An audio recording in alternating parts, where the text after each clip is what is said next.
प्रभु जीशु ख्रीष्ट अति बहुमूल्य नाम संपर्क इंडिया द्वारा प्रस्तुत कार्यक्रम नुआ सकाल आशार आज अध्याय मैं आपण स्वागत जनाए। प्रभु आपण प्रत्येक को बाहुल्य रूपे आशीर्वाद करूँ।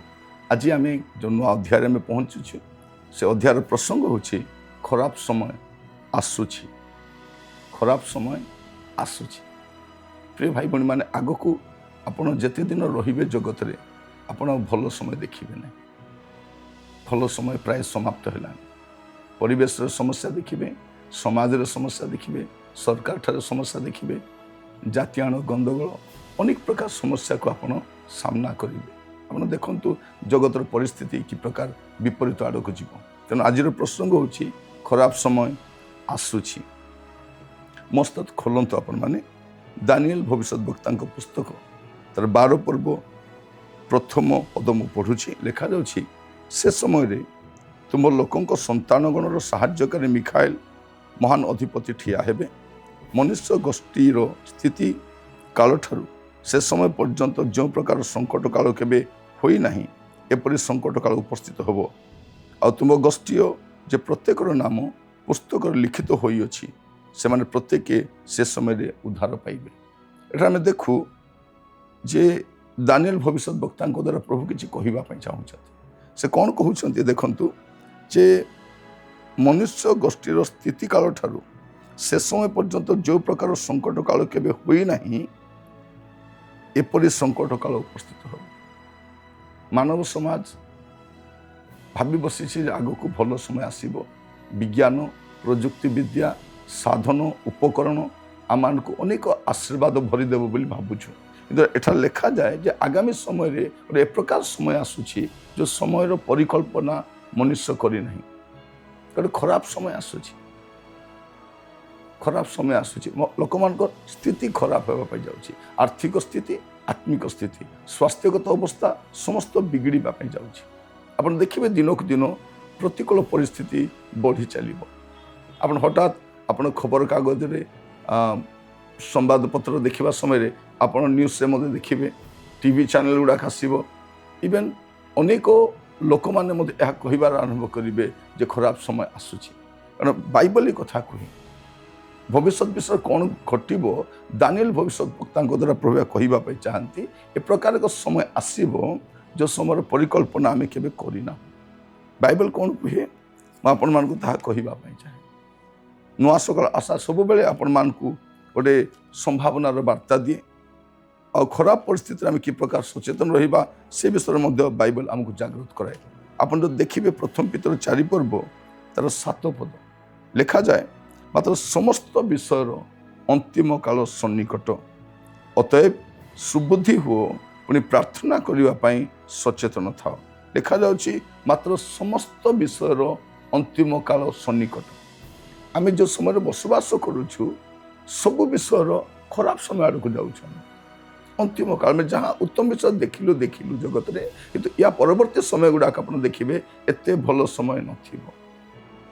आग को आहरी खराब समय आसुछि। आज जगत रे मंडली रही। मंडली हूँ जगत में आशीर्वाद परमेश्वर को जोगाजोग करिवार गोटे स्थान। मंडलीर विश्वासी मान होउछंती पाप मंदता भ्रष्टता को छाड़ी पवित्र जीवन यापन करबा लोक मान। आ मंडली सदाबेले जगत रे नथिबो। दिन आसीबो जे ए संकट आसीबा पूर्वरु ए खराब समय जगत उपर को घनी आसीबा पूर्वरु बाइबल रे गोटे प्रतिज्ञा मंडली को करा जायछि। प्रकाशित वाक्य 3 पर्व तार 10 पद तुम्हें आमर धैर्यर वाक्य रक्षा करियछ एहेतु पृथ्वी निवासी मान परीक्षा करने निमंते समस्त जगत उपर को जो परीक्षा काल आसो से आम्भे मध्य तुमको रक्षा करूँ। एटा आम देखु जे प्रभु मंडली को गोटे आशीर्वाद युक्त वचन कहते कौन जे जगत उपर को जो परीक्षा काल आसो से परीक्षा काल मंडली रक्षा पाई से जो परीक्षा काल आसो मान संकटर काल आसो विपत्तिर काल आसो ता पूर्वर मंडली ए जगत परित्याग कर तेणु ये जो खराब समय आसूची सेठू रक्षा पाइबापे हेले आमको मंडली सहित प्रस्तुत होगा दरकार गोटे पवित्र जीवन काटिबा दरकार। जगत जुआड़े जाउछि आमे से दिगरे न जाऊ। आप जब देखिए नोह जदि रक्षा पाइले ता पछर गोटे मूल कारण कौन जगत जुआड़े जाउछि नोह सेपटे जाऊना जगत गोटे आड़े जाउछि नोह आउ गोटे आड़े जाउछन। जगत सहित ताल मिसाई चलिबार इच्छा अभिलाष परित्याग करंतु। आगामी समय जगत उपर को विपत्ति आसुछि आपण सेठू रक्षा पाई पारिबे। मु आपन को कहिबा पई चाहे जे मंडली थिबा पर्यंत जगत उपर को खराब समय आसीब नाही। कारण बाइबल रे लिखा जाउछि माथ्यू तार 16 पर्व 18 पदरे मु मध्य तुमको कहूअछि तुमे पितर ए पत्थर उपरे मु अपना मंडली तोलिबी आ नरकर बल ताहाकू पराजय करिबो नाही। एटी कोन लिखा जाउछि जे नरकर बल नरकर द्वार सब खोला जीवो जगत उपर को भयंकर समय आसीबो किंतु मंडली थिबा पर्यंत नरकर बल जगत को किछ करि पारिबो नाही। आज आमे जहा देखुछु यह केवल आंशिक मात्र किंचित मात्र।